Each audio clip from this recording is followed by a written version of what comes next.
We were very heavily involved and engaged in conversations with our students as to our returning, what it would be like, what our fears would be, what our concerns might be.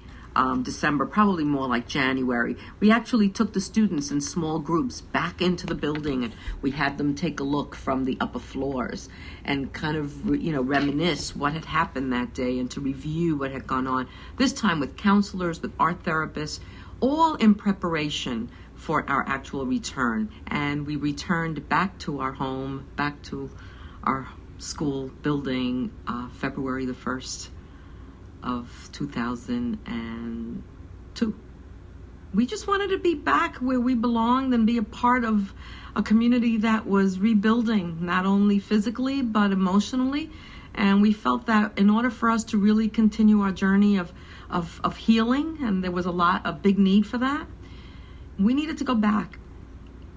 So there were a couple of things that we as a school engaged in so that the students would feel a part of the community in several ways. Number one, first and foremost, it was about education and instruction, teaching and learning.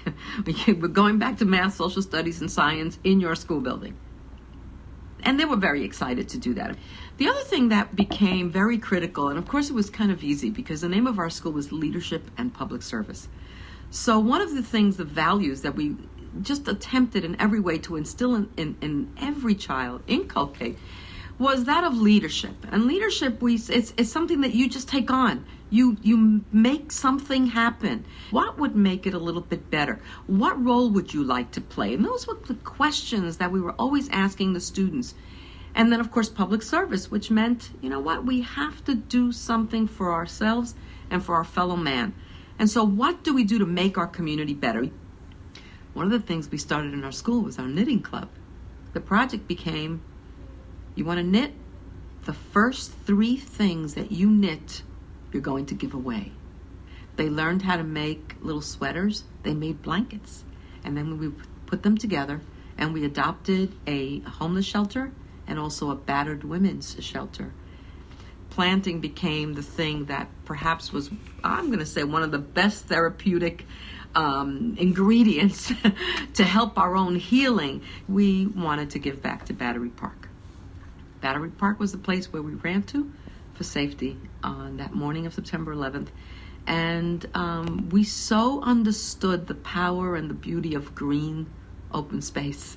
One of the issues that came up often was the concern of how is the message or the incident that occurred on September 11th, how is that going to be discussed in the future?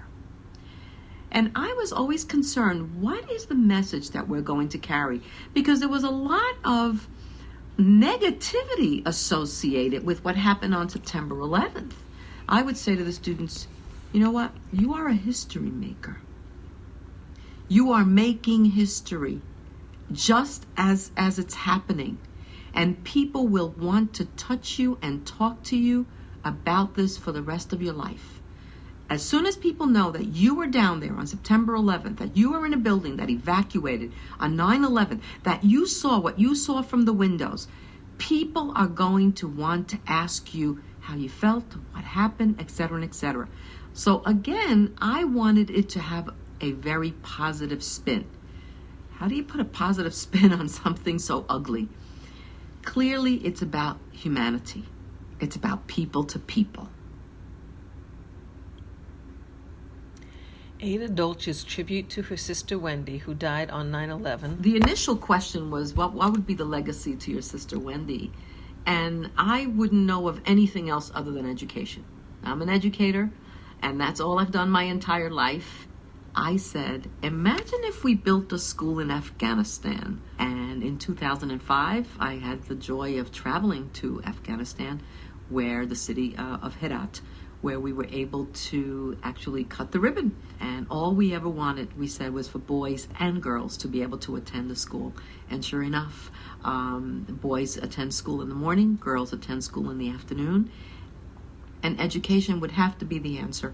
Because to me, education is the way that we sit at the table and together we learn about others and how to appreciate others and support others and respect others. Differences, but respect each other. Today, Ada Dolch directs a nonprofit providing professional development for school leaders. The school she co-founded in Afghanistan serves boys and girls.